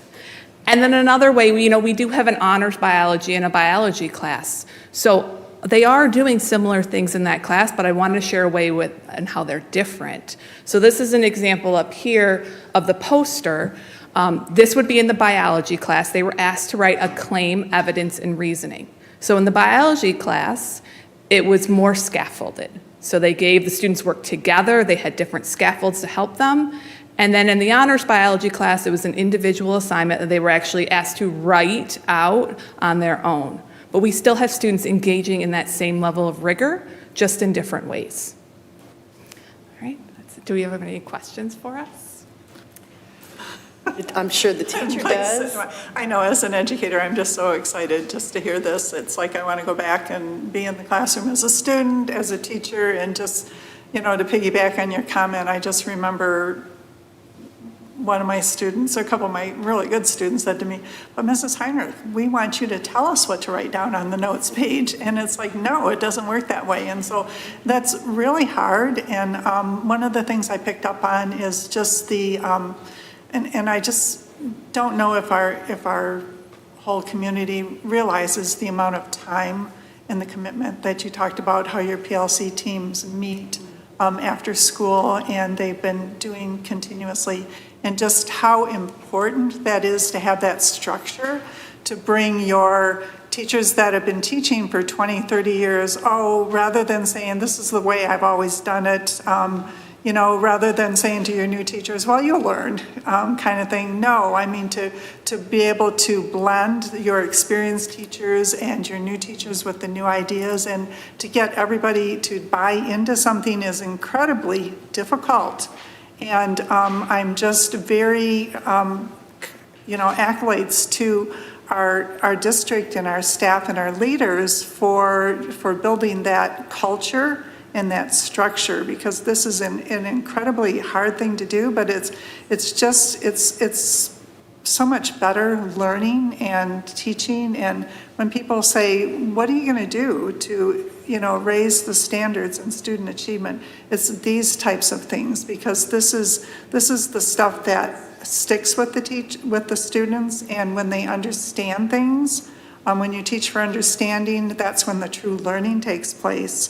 You can ply kids with facts to get them through the short term, but this is the long-term understanding. And so you just have a lot of respect for what you're doing and just know that you're appreciated. Yeah, and I would just like to echo that. Kids it's clear, they do not learn the same way today that they did 25 years ago or even 50 years ago, for sure. And it's really helpful to see how you're getting the kids to be interested in figuring it out, right? Rote memorization is not learning. You know, the engagement that you're getting from students is really what's going to produce the learning and the zeal for learning going forward that we want. So I just appreciate that. I want to thank you for being courageous and continuing to be innovative. And I love the pairing of our veteran teachers, which we certainly appreciate, with our new teachers who, you know, just working together. I think this is just great. Thank you for this presentation. Yes, and I want to make sure, I talked about Colleen Stam, so she's our math science coordinator, and so she has been working tirelessly on this, so thank you so much, Colleen, and to our teachers. I'm going to apologize. I think there was one more question from our board member. Yep. I just wanted to point out that, you know, when I taught high school, first hour bell rang at 7:25 a.m., and I looked at the clock at 7:34 p.m., and so our teachers presenting, you know, had that first hour class this morning, and the same thing's going to happen tomorrow. So thank you for your time and your dedication.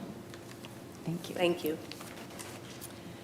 All right, I think that ends our district updates, and we are ready now to move on. Thank you again. And same thing holds true for this round of presenters. If you're not interested in sticking around for the rest of the board meeting, now is the time. Next, we have our updates from board committees. And I believe that we've got two committee presentations today. The first one is the Legislative Committee, and I don't think that there are any significant updates there. I know Dr. Blau is not here. However, just a couple of updates here. I think at the last meeting they discussed the national movement needed to get the IDEA full funding, and also talked through high school dual enrollment credit for internships, apprenticeships, and summer programs that may not be offered through Oakland schools' technical campuses, and talked about potential movement or ideas there. Other than that, I think we can move to the Finance Committee. Yeah, that would be me. The Finance Committee met on April 13th. Donald Walker, President Weems, and myself were present, along with a whole slew of district personnel. We talked about from the Oakland Schools Technology IGA. This is something that is going to be in the consent agenda, and so I just wanted to share just a little bit that we have a 5-year contract with Oakland Schools for IT services that's expiring this year, June 30th, 2022, and the district is recommending a new 5-year agreement. There are a couple of staffing changes being made to improve, and we're going to eliminate the tech assistants, and they will replace them with technology specialists, and that's for better retention. And they're also, and this is coming from Oakland Schools, reducing the director from 0.5 to 0.25 since the program is in place now.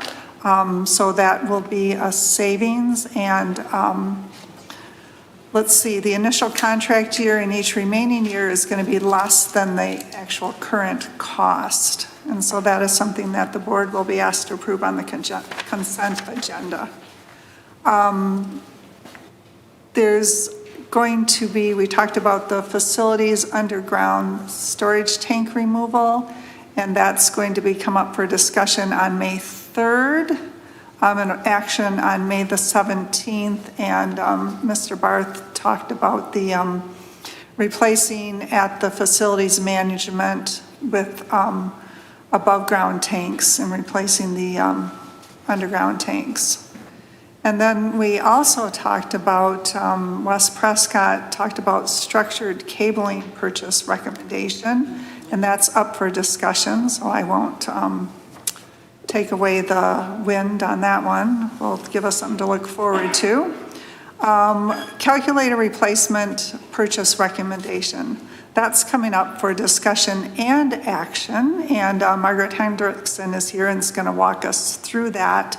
And the reason it's coming up for discussion and action is because of purchasing quote that's going to expire tomorrow, as a matter of fact, in the supply chain issues. So we'll look forward to hearing more about that.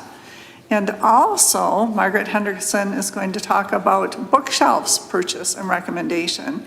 And it's interesting because she will share with us how they've improved buying all sorts of books in classrooms, and we need a place to put them. And so we asked a lot of questions about that, and she will share that with us. And discussion, but action won't be until May on that one. And the last thing was future agenda items. Mr. Walker asked how the district to talk about how CTE dollars are being allocated. That is it from the Finance Committee. Thank you very much. Seeing no questions, we can move on to discussion items. We have 3 tonight. Dr. Delgado, do we have someone presenting on technology and calculator replacement and bookshelves? Yes, we do. And first up for technology, the structured cabling purchase recommendation, we have Mr. Wes Prescott. Good evening. Thank you for not stealing my thunder. This is an exciting topic. So I appreciate it. So we do have a need for cabling at 4 of our schools and computer labs at East, North Farmington, Power, and Warner. We've got a lab in each of those buildings that is currently running on wireless. Not the best for a computer lab. While wireless is reliable, for us to manage, it's much easier to do and much more time effective with a wired connection. So we went through the E-rate, or we were using the E-rate process. We went through the RFP process. We only received 1 bid back. The cost is $48,000. But by utilizing the E-rate program, we will be able to get half of that cost back once that is approved.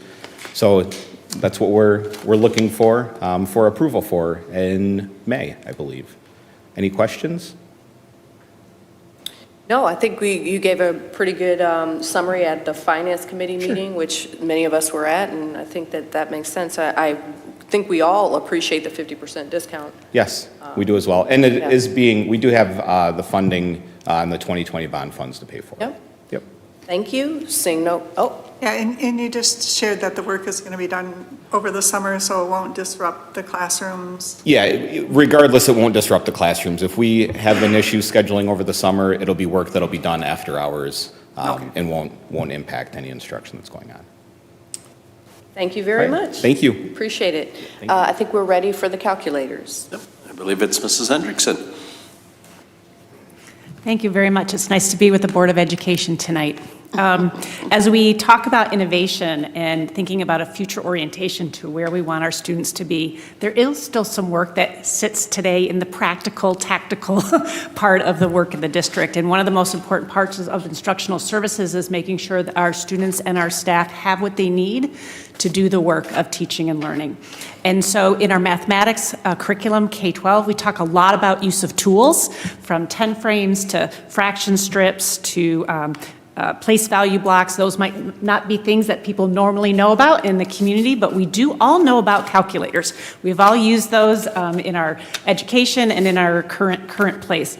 And so one of the things that we've noticed as we've taken a look back is that we have not been in a place where we have refreshed our calculator as a tool in our K-12 classrooms. And so what we've noticed is that we have a mixture of calculator types, as well as calculator brands, as well as calculator age. And so what we're doing is we did an inventory K-12 of where we needed to supplement, where we needed to replace. And so we're coming to you today to bring up for discussion kind of a refurbishment of our calculators K-12 as that most commonly used tools in math instruction.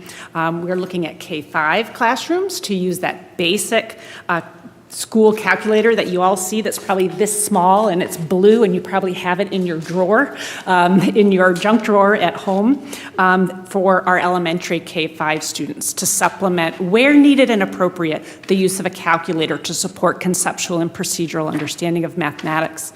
And as our kids rise into the middle school, the use of that more traditional scientific calculator that we probably all still have in our junk drawer, we're looking to expand and supplement those. And that's the TI 3530XA that you see on the board proposal. And as kids move into 8th grade, we have a number of students who transition into Algebra 1 and need access to the calculator that we would see at the high school. So we're proposing for purchase of grade 8 through 12, ensuring that we have TI 84 plus CEs. We've historically had TI calculators in our system, so students know how to use them, teachers know how to use them, and so we wanted to ensure that we continued that continuity, not learn a new calculator type, and these were the calculators that we felt were most appropriate for the type of mathematical learning that students need to do. And so you see the dollar value in the proposal to you. We are seeking to use bond dollars, our curriculum allocated dollars from the bond to support this purchase. One of the interesting things we just want to make a personal note on is this is for gen ed and special education classrooms. So we made sure that we're meeting the needs of each classroom that we have in the district. Also, at the secondary level, we get a little fancier. We're also going to be purchasing what's called an emulator software for those TI-84s that allows a teacher to emulate what they're doing on their calculator up on those nice new interactive panels that we'll be getting over time, and it allows for a different level of engagement as you collaborate and visualize the mathematics on the calculator. The only other addition would be that one of the things that we face in calculators is batteries. Those elementary classroom calculators don't need a battery. The middle school have those little tiny batteries that kind of last a century. You probably have never really had to replace them. The TI-84s, though, require battery replacement. And we've come a long way in technology, and so now we have rechargeable calculators that we can get, and we can get these charging stations to be placed in the classrooms so that they can maintain being charged. We are aware also that we have families that might not have access to like a TI-84 at their home to continue some of that classroom learning. So we're outfitting classrooms, but we'll be able to repurpose a lot of the existing calculators, sign them out kind of like we sign out a Chromebook right now for those that might need them. In addition to that hard calculator, just so your awareness, we have other digital tools we use that helps with mathematical manipulation. So it's not always just the calculator. These great online apps where kids can do some pretty cool stuff visualizing the mathematics. So this is just one technology tool in the area of mathematics. And just to reinforce what Ms. Heinrich indicated is because of supply chain, we looked at a few vendors, and we have one quote that was the best price that closes tomorrow, because really what the vendor is doing is they're holding the supply for us. If we don't take that by tomorrow, then they will give it to the next person in line for that quote. That's that reason why we're kind of tight discussion and action tonight. Any questions?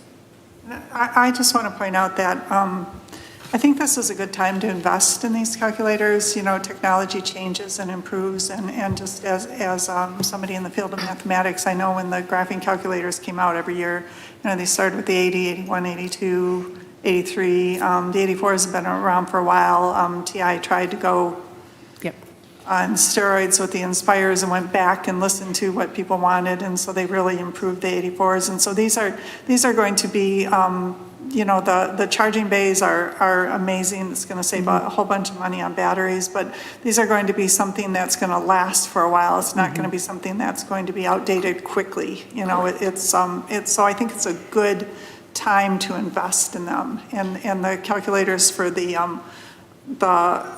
underclasses and the lower levels, those have been around and in use for enough years that, again, they're not going to be quickly dated. Correct. So it's a lot of research and thought has gone into this. It's not just something that's like, oh, let's just do this.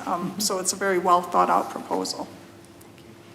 I would echo everything that Mrs. Heinrich said. The one thing that I forgot to ask in the Finance Committee meeting was around the quantity. So I fully support this, and my only question would be to push back and ask for why we don't need more. So especially at the secondary level, like I don't know what the plan is for like, is it a 1-to-1 ratio or 1-to-2 ratio? I know that there is the ability for students to take them home, which I would completely support, but it's not, it's a little bit less like a laptop where you can, you know, be reasonably assured that it's going to show back up. I've Yeah. seen, you know, lots of notes actually coming back and forth around calculators and them, you know, missing, you know, people lose them, they're smaller. I wonder just whether that had been thought about. So Colleen Stam, our K-12 Math Science Coordinator, I really have to give her credit because she did all the legwork here and working with each building to inventory what currently existed, to do the work to identify what would bring us up to a consistent grade band, same calculator, so we can still use some of our old, supplement with some of the new, get rid of the ones that aren't charging, get rid of the ones that are broken, all of that types of piece. So what we at the high school level, it's 30 calculators per classroom, so we can be one-to-one with the students. Currently, we're in situations where there might only be 10 in the classroom, and teachers actually have to share between classrooms. So this is able to make us whole in the way that the departments feel like they need to be whole. Okay, that's helpful. The other piece to add on is those other technology pieces. Each of our Chromebook, when you open it up, there's something called Desmos, which is basically a graphing calculator right on the Chromebook. So there's all these other supplementals that help us do the work depending on the nature of the task that staff are doing. And now that you mentioned that, I do remember that on the computers. That's helpful. That's very helpful. I like the fact that there is a, you know, for test-taking purposes, you want students to all understand how to use, you know, how to leverage the instrument that they have been practicing on, right? For the test. And I appreciate that there are both the computer-based one and the handheld. So that's And just helpful. for clarity, for those that weren't at facilities, you'll notice these are packs of 10. So it might say you have to multiply by 10. So that actually the volume is a little bit bigger than maybe what you would see when you first looked at it because it's packs of 10. So it's about 2,000. Yeah, it ends up being quite a number. At the secondary level, just if you multiply. Yeah, thank you. And aren't the classroom ones are the school bus yellow, so it differentiates from the personal calculators that the students, so the teachers have a good visual of what their classroom calculators look like as opposed to personal. Only schools can buy the yellow ones. The school bus yellow, yes, I remember that. I used to paint my own before they came out with those. Thank you. Any more questions? I think we're ready to move on to the bookshelves. Okay, thank you. Thank you. Thank you. One of the pieces that has been very important to us as a district and that we've been engaging in for the last few years is being sure that we have literacy-rich classroom learning environments.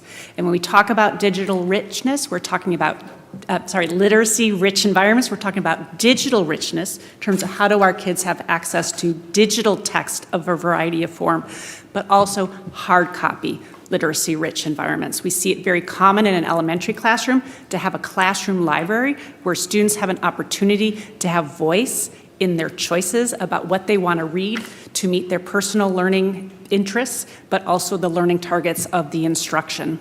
And so one of the things that we've been doing is transitioning our middle school and high school to be similar to that, where each and every classroom has a library where the teachers can use those classroom libraries to support core instruction, but then also have students have an opportunity to have choice in what we're doing. We've been engaging our secondary staff in some pretty targeted professional development around book clubs and innovative practices around literacy instruction. And in order to support them, we need to ensure that we have those types of resources in the classroom for students to use.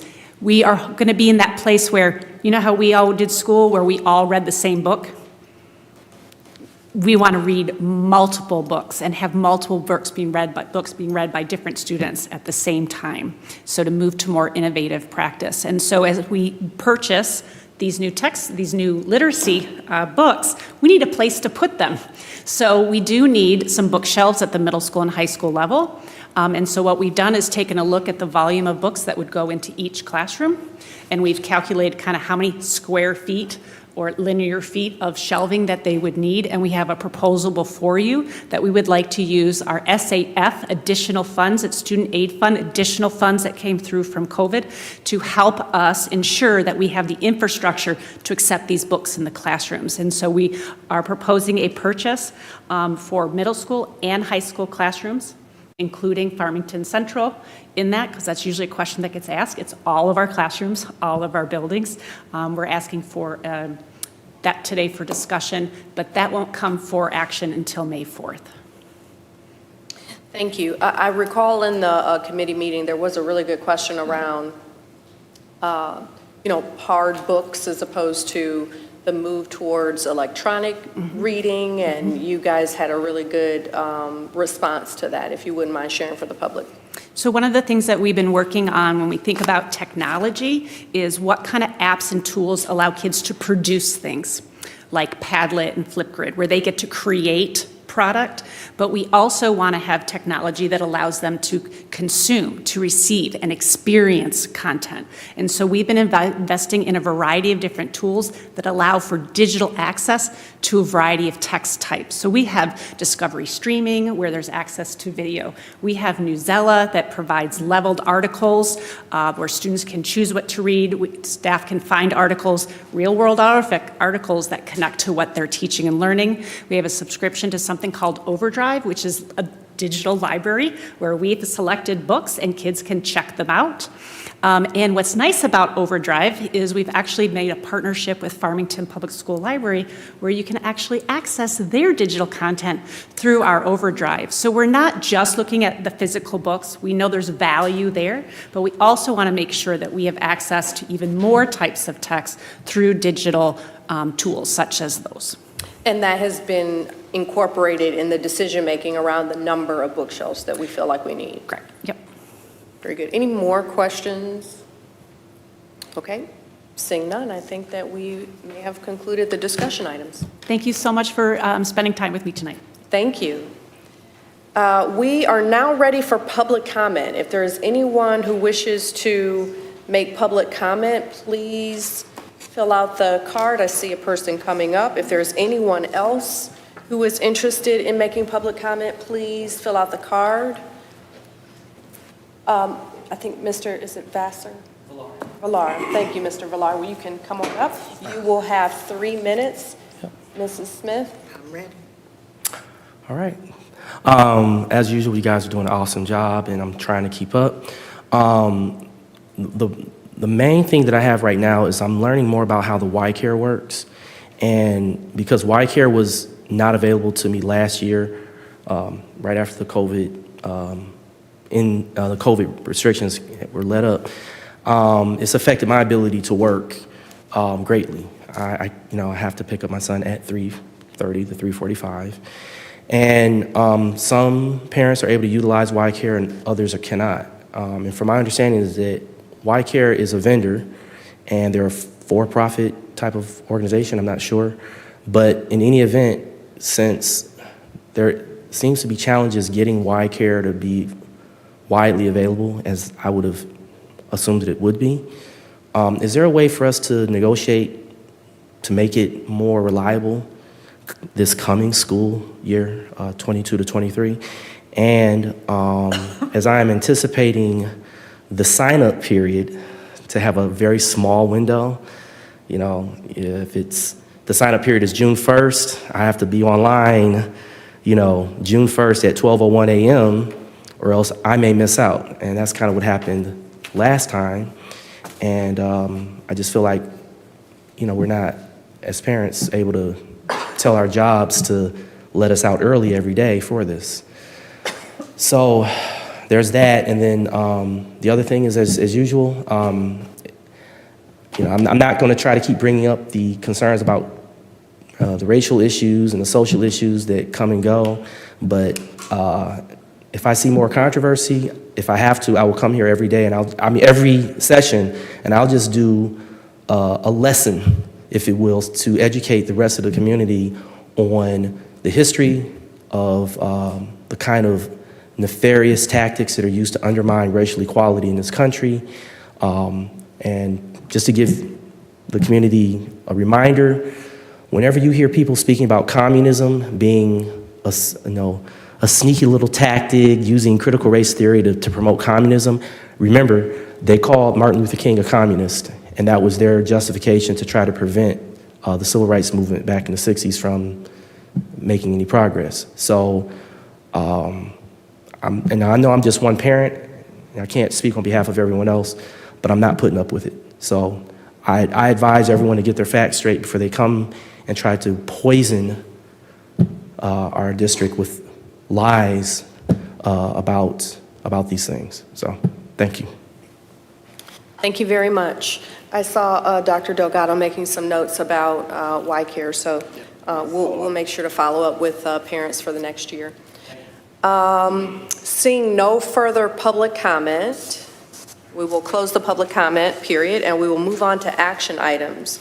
The first is with respect to the calculator replacement. As was mentioned, we're interested in acting on that because there seems to be a short period of time for which that offer is available. Mrs. Heinrich? Yeah, this was presented in the discussion. I move that the Board of Education approve the K-12 calculator replacement program from Amazon per the specifications outlined in the K-12 Calculator Purchase Facilities and Finance Committee 4/13/2022 memo in the amount of $137,310.74 with funds to come from the Capital Projects Building and Site 2020 Fund. Support. There's been a motion to approve the K through 12 calculator replacement purchase from Amazon in the amount of $137,310.74. Motion made by Mrs. Heinrich, supported by Mrs. Smith. Is there any discussion? Seeing none, can we have a roll call vote, please? Yes.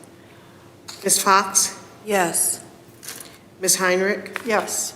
Mr. Walker? Yes. I myself, yes. Ms. Weems? I'm a yes. Motion passes. Thank you. That motion passes. And we will now move on to items from the treasurer. Mrs. Heinrich? Expenditures. I move that the Board of Education approve the expenditures as outlined in the expenditure printout dated April 19th, 2022 as follows. General Fund, $9,479,857.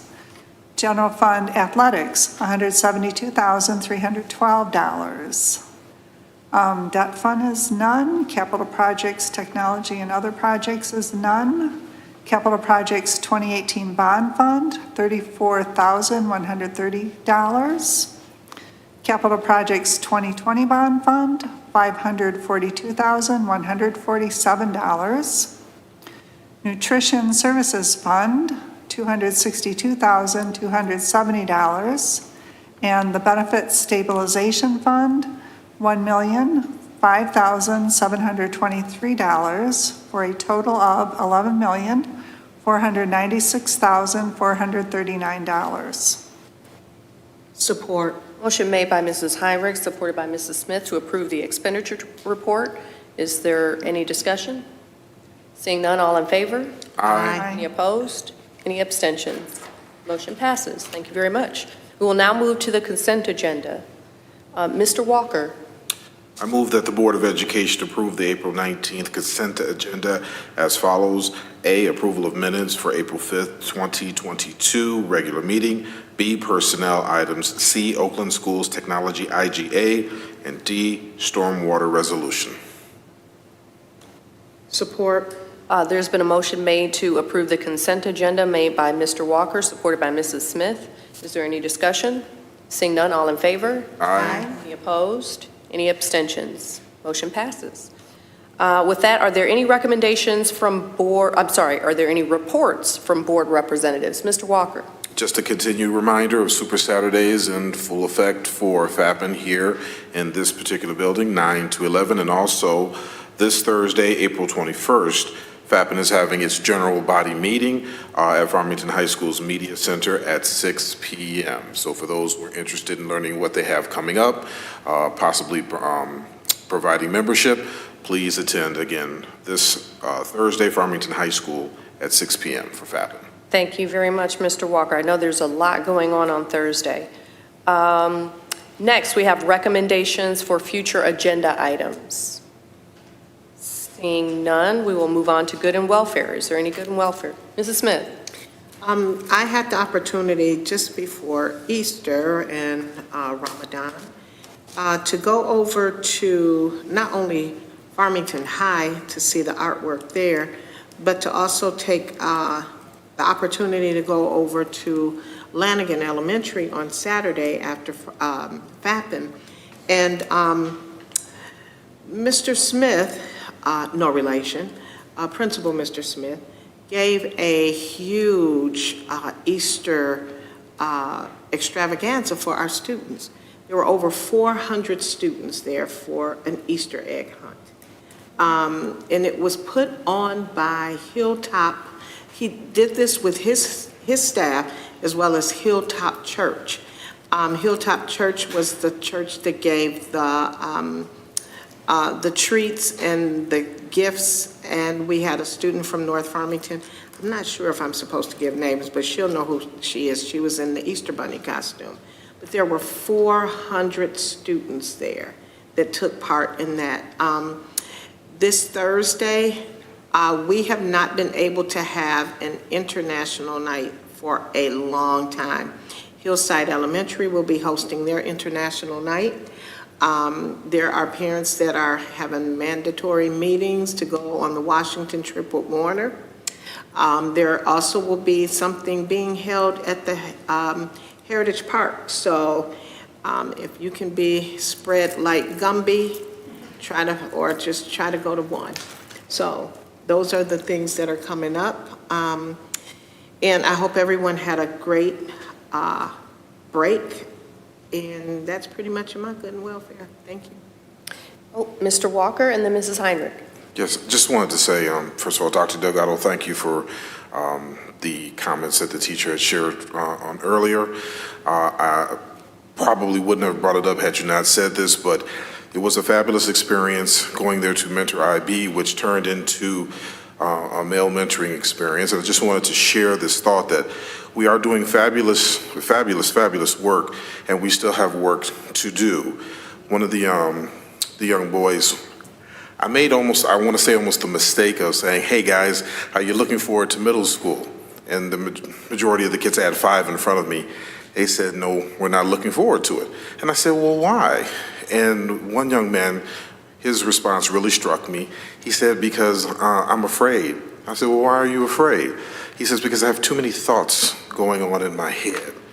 And that gave me pause. We only had 10, 15 minutes with the kids, so it wasn't like I could go deep into anything in that moment in time. And that's when I talked with Ms. Hunter afterwards about the desire to have a mentoring program over at Wood Creek, which I hope to be able to participate with as she develops that, and I want to support that.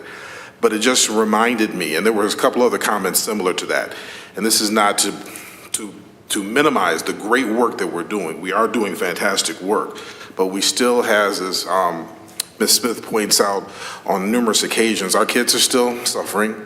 There's still a lot of work from self-care, mental health, that we still need to continually try and work to address as a community at large, all of us doing whatever part we can to lift up the spirits and the minds and continue to encourage our young people and let them know that there are people to support them. I looked at him, that same young man, and I just told him, you're going to be okay. You're going to be okay. You got this.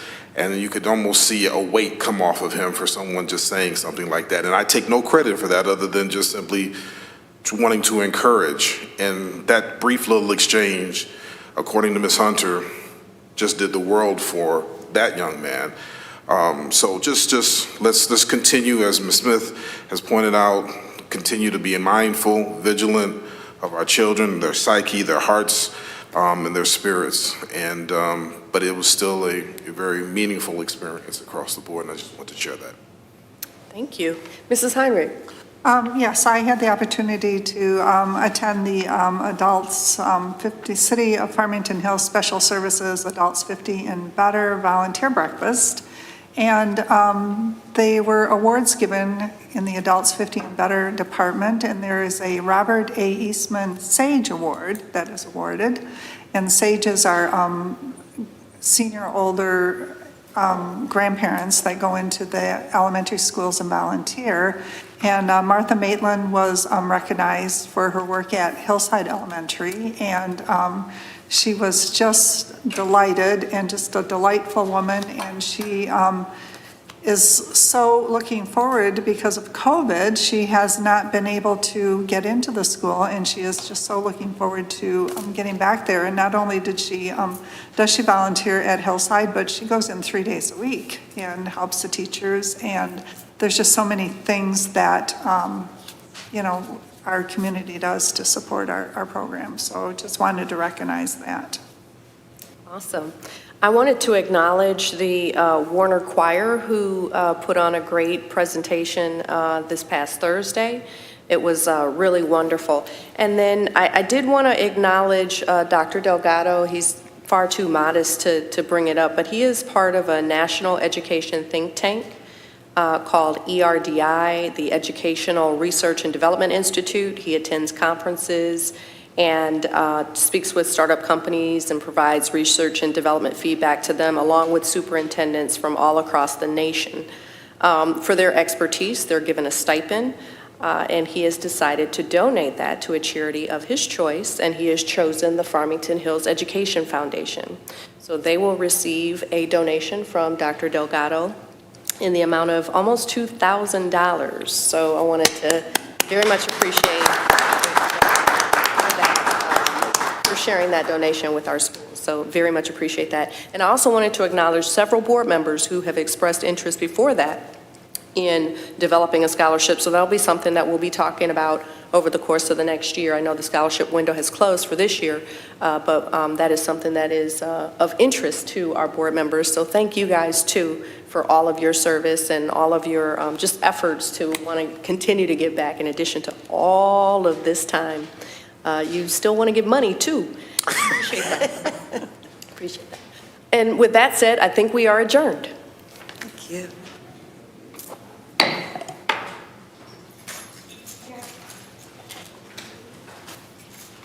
Oh, I didn't read.